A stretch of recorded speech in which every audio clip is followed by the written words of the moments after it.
Mounting troubles are pushing Kathy close to the edge in part 3 of a mugs game, which includes strong language and adult content. Every time I look up there, he's watching you. I think he fancies you. Don't be stupid. We're overmanned, Alan. If we don't prune back, we're all out of work. What do you think of my new business venture, then? I'm turning her into a touring boat. God loves you, Kathy, as anyone would. I brought you a present. In fact, I brought you 3 presents. 1, 2, 3.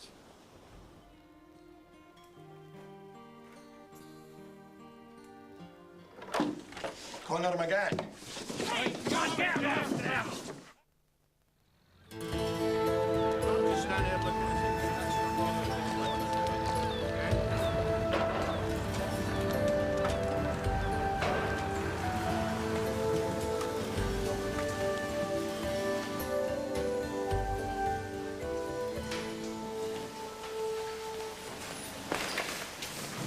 Could it be I'm falling in love? Could it be I'm falling in love? You're late, Denise. By what? About 3 minutes? On a good day, that wouldn't even be enough to have sex with my ex-husband. Mind you, 30 seconds longer. Do you hear that? She's sex obsessed. I'm trying to help her keep her job, and all she wants to talk about is sex, sex, sex. I don't want to talk about sex, Agnes. I want to talk of love.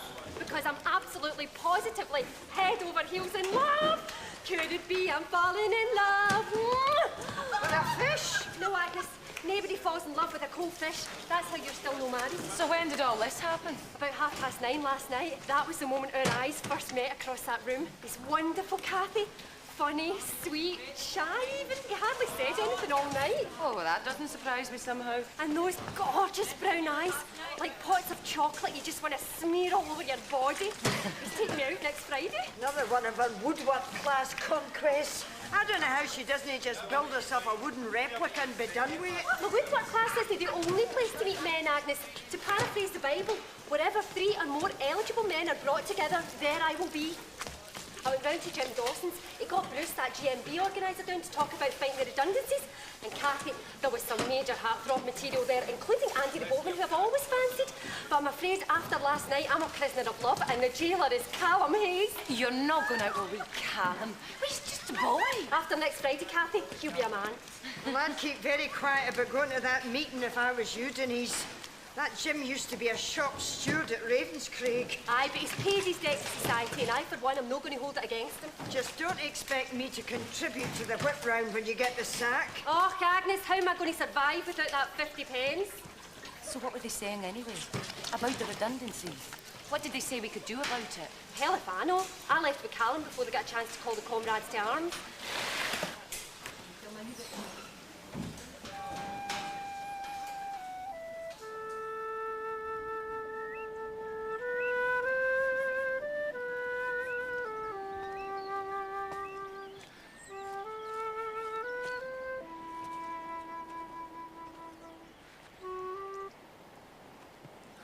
Been practicing. Aye. Still pretty ropey, though. That wasn't bad. You should come along and do your party piece next time I'm doing a Kaylee gig. No, I don't think so. Why not? I just don't think so. That was Irish, wasn't it? A wee area clown. Aye, Carrickfergus. One of Dad's favourites. The V Ban Ussel. That's its Irish name. There was a lady. You speak Irish? A bit, like. What made you go? Leave Ireland? Loads of people leave Ireland. That's our biggest export. Were you in trouble? You could say that. Serious? Nah. Joyriding, like. Thieving. The local raw take a very damn view of that sort of thing, though. Pretty rich, considering that story-eyed morons like me brother are serving time in the maze, while some of his comrades in arms are on the outside wearing Rolex watches paid for out of protection rackets. What happened? A few of the local lads came to me door one night wearing balaclavas. I don't know where they bothered. I just got to recognise all of them. Especially Brian McGuinn, who's got a rash all over his face from wearing his. He only joined the raw because he was bullied at school. Deservedly, in my opinion. I heard my mother answer the door from upstairs. they asked her where I was. My mammy's the worst liar in the entire world. She told them I was on holiday in the Seychelles. They were naturally dubious. She tried to fight them off as they come up the stairs, screaming at me to get out the house, which put the final nail into the lie, really.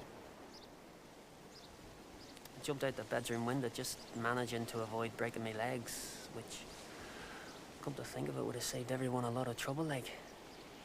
I ended up spending the night in a telephone kiosk waiting for my sister to bring my trousers out, and that's the last time I saw any of them. My mother had to have 3 stitches in her face. The old man said it was my fault. Pretty rich coming from him, like.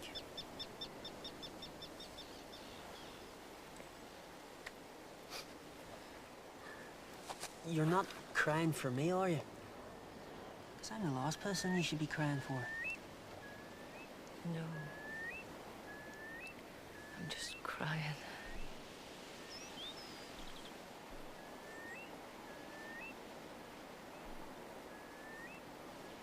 You're very pretty, you know that? No. I didn't notice it at first. It just kind of grew on me.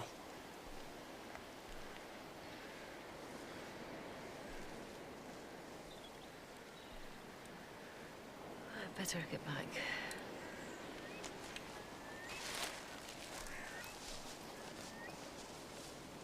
Shouldn't be long now.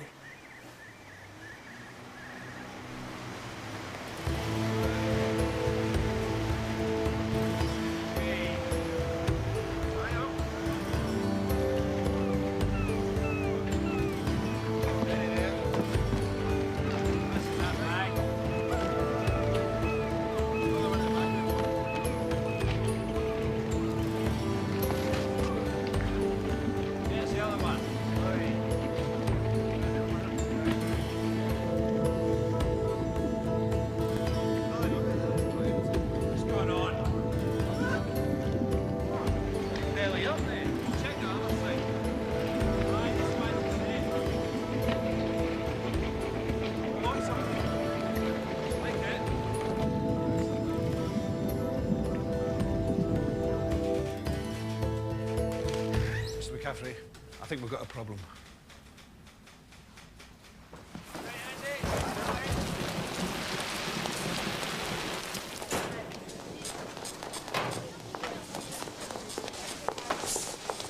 No song today, then? Oh, aye, I've got a song. It goes, "Men are pegs, I wish they'd all die. We can make babies by cloning our eggs, it'd probably be more fun." Didn't it work out with Callum, then? Oh, he was Mr. Charm for the first 2 hours. We went for a meal. He bought me a single red rose. Nice touch. He told me he'd never met a woman like me before. Which had to be true. We go back to his place. His flatmates disappear obligingly. Callum puts on some smoochy music, dances me to the bed, pushes up my skirt. And then whops it out and tries to stick it in. This guy probably thinks foreplay's what the footballers are doing when they kick the ball about before the match. I said, I'm not ready. He said, but I am. And then he accuses me of being frigid. Me? Frigid? No, the first word that springs to mind. No bird's ever complained before. I've got the scratches on my back to prove it. I said, I don't know how to tell you this delicately, Callum, but they were faking it. No, the way they were screaming, he said. And I suppose they always came at the same time as you. As a matter of fact, they did. I'm sorry it didn't work out. I mean, I don't fake it for MD. It's like being given a tissue, not being able to sneeze, and kidding on you're sneezing anyway. I haven't faked an orgasm since I was with Phil, and even then it was just to make him go to sleep and stop thundering on uselessly. Well, I better go. What's wrong? Nothing. Am I embarrassing you here? Denise, you always embarrass me. You fake it, don't you? I'm not interested in this conversation, Denise. But you do fake it. Denise, I don't even get the chance to fake it. Oh, aye. Suppose I'm being insensitive here. Sorry. It's all right. So you have faked it then? Denise! I just want to know, because I think we all fake it at one time or another, and it's healthier to just own up and not be embarrassed. All right, I faked it. That is so pathetic, Kathy. How often? The whole time. The whole time you've been married? Aye. You can't have one, though, you know. Aye. I can't believe this, Kathy. You let him think he was getting you off, and all the time you were writing your shopping list in the ceiling? I was dead young when I got married. It just became a habit. No, Kathy. Smoking is a habit. Picking your nose is a habit. This is an illness. How did you do it anyway? What? Fake it. Denise! Was it like this? Or like this? I suppose you'd be more of a breather. No. A crier. Then add in a few relevant phrases. Oh, yes. Oh, you're so good. They like that kind of thing. You're the best. The best. The best. What are you going on about now? Faking it, Agnes. How do you do? If there's one thing more pathetic than faking it, it's no knowing what to fake.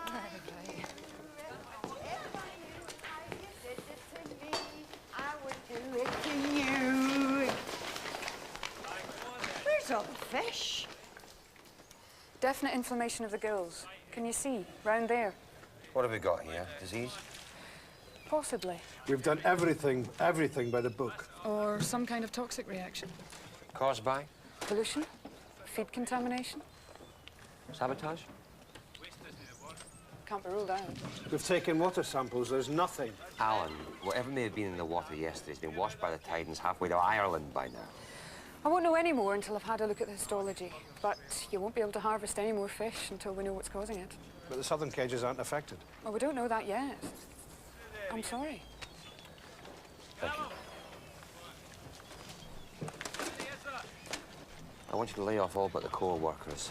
Put everybody else in 2.5 day week till we get this sorted out. I understand you last spoke at 5 o'clock last night. Is that really necessary? If someone's poisoned these fish, I want to make sure they don't profit from it. This isn't Chile, Mr. McCaffrey. What does that mean? Well, you've got the right to run things the way you see fit, but while you're up in your office looking at the annual audit, folk on the ground are getting pretty pissed off. They've had a union organiser down, telling them that they all might be out of work in a year's time.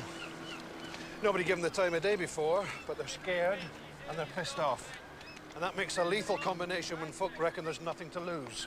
You could end up with more than dead fish in your hands. Wake up, Rip.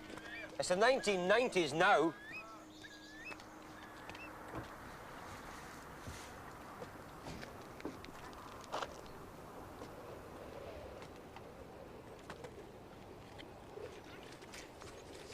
Kathy, what are you doing here? I've been laid off for a bit. Problem with the fish. They're paying you a retainer at least. Nah, That's a bit rough, is it, no? What are you going to do? I don't know. Cut back. On what? Maybe I'll stop eating. Don't say anything to Ma about this, eh? She'll go spare and it might only be for a bit. I'd lend you a few quid to tide you over, but... No. So, what do you think? It looks nicely painted. My 6 months as a painter and decorator didn't go to waste after all. My luck's changing. I'm telling you, Kathy. I've had these leaflets made up and took them round all the hotels. I'm offering the best rates in the lot. Absolutely unbeatable. The tourist season's hardly started. I've already got 2 full-day and 4 half-day bookings. Take the first ones out tomorrow. Tomorrow? Aye, crack of dawn. Well, 10 a.m, which is crack of dawn as far as I'm concerned. Not on your own. She doesn't need a full crew. She's only wee. Aye, but... I've watched that hundreds of times. At the end of the day, it's like driving a car. Well, you haven't got a licence for that either. I haven't had time to take my test yet. At least let Kenny look her over first. Make sure she's up to spec. She's up to spec. Kenny's just overcautious. God knows I love him like a brother, but he's nae head for business. And in business, you need to take risks. I'm frightened, Simon. It'll be fine. I mean, with Kenny out of work and you laid off, somebody has to bring home the bacon in this family.